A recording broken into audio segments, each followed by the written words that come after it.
નમસ્કાર મિત્રોને, મારે ચેનલમાં આપનું સ્વાગત છે। સૌંદર ખાઈને બીલીબાઈ ભક્તિએ ચડી છે, જાગ્યા ત્યાંથી સવાર। એ જ મારું કહેવાનું કે મનુષ્યએ પોતાની જુવાનીમાં સત્તાના મોહમાં રૂપિયાના અભિમાનથી સમાજને એવા હેરાન કર્યા હોય, તેની સીમા ન હોય તેવા હેરાન કર્યા।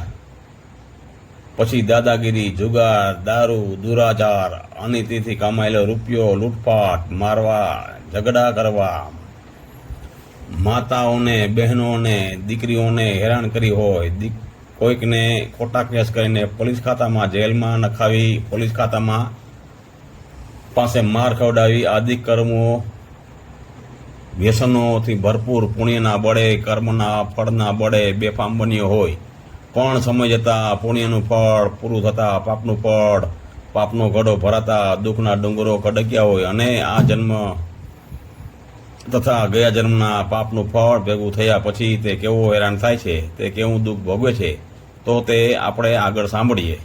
શું મનુષ્ય અને કુદરતે દુઃખ ભોગવવા જ બનાવ્યો છે?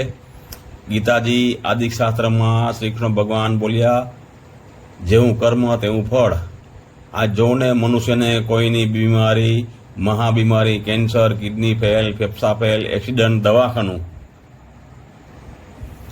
હાથ પગ કપાયેલા, ગાંડા થયેલા, કાળે ચીસો પાડતા, તેની કોઈ સેવા કરનારો પણ હોતું નથી।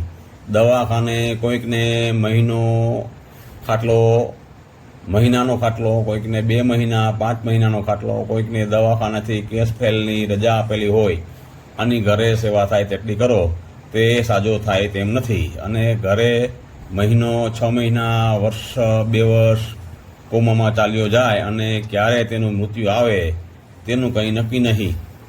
આટલેથી નહીં પતતું, આવા લોકોને ઘરે પડ્યા ઉપર પાટું હોય, ત્યાં ઘરમાં ગરીબી, કંકાસ, રૂપિયા હોય તો દીકરો કેવું ન કરતો હોય, દીકરી કેવું કરતી ન હોય, કોઈકની પત્ની કેવું કરતી ન હોય, કોઈકનો પતિ કેવું ન કરતો હોય, ક્યાંક કોઈ માતા પિતાની સેવા કરનારું નથી, ક્યાંક સાસુ સસરાના પક્ષમાંથી વહુ પર જુલમ, ત્રાસ અને વહુને મરવા મજબૂર કરે છે, અને ન મરે તો વહુને મારીને પણ નાખે છે, અને મરવા આત્મહત્યા તો કરવી જ નહીં। તેના માટે ભગવાને સમાજ સેવકો, બહેનો, પરિવાર, પોલીસ ખાતું આદિથી આપણને ન્યાય મળશે જ, માટે આત્મહત્યા તો કરવી જ નહીં। મરવું એ રસ્તો નથી, તમારે બીજા જન્મમાં ભોગવવું પડશે। હવે આપણે આગળ સાંભળીએ। કોઈને ગરીબી, નોકરી ધંધો નથી મળતો, રહેવા ઘર નથી મળતું, પછી આપણને પણ માથા ભારેનો ત્રાસ રહે છે।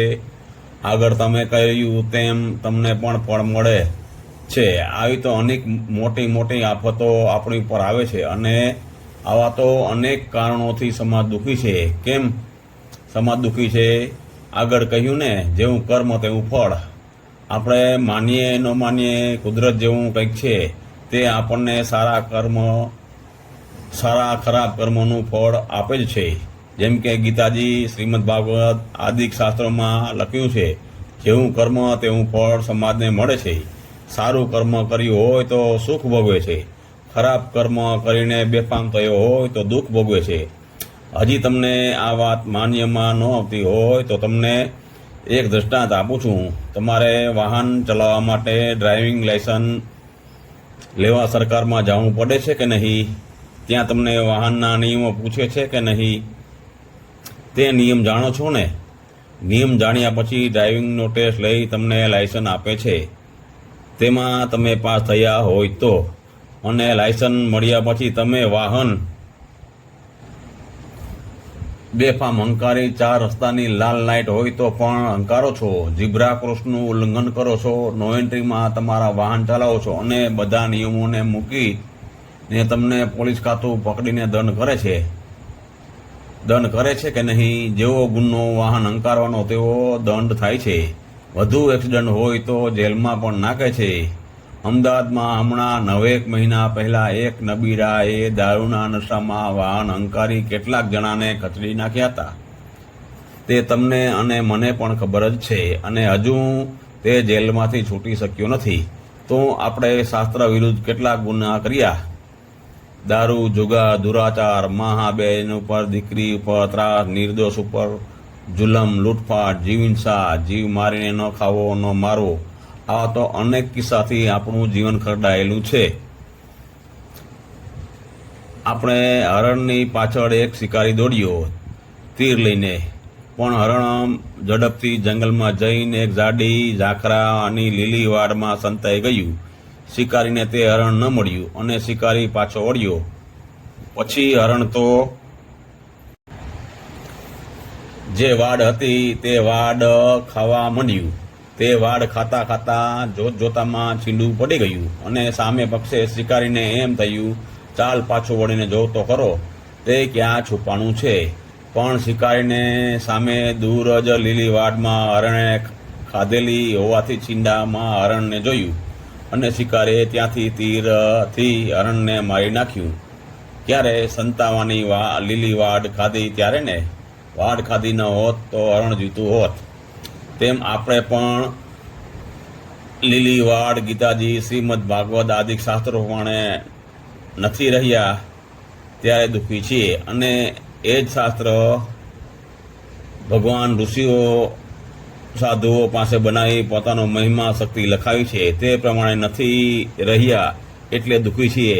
જો આપણે ખરેખર સુખી થવું હોય તો ભગવાને કરેલા શાસ્ત્રોના નિયમો, ભગવાનનો મહિમા જાણવા માટે આપણે હવે પછીના ભાગ 2માં સાંભળશું. કઈ રીતે સમાજ સુખી થાય, કેવો ભગવાનનો મહિમા છે તે બધું જાણવા માટે ભાગ 2 જલ્દીથી આપણે સાંભળશું.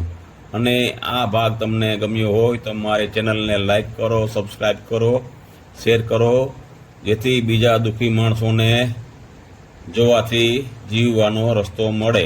જય હિન્દ, જય ભારત.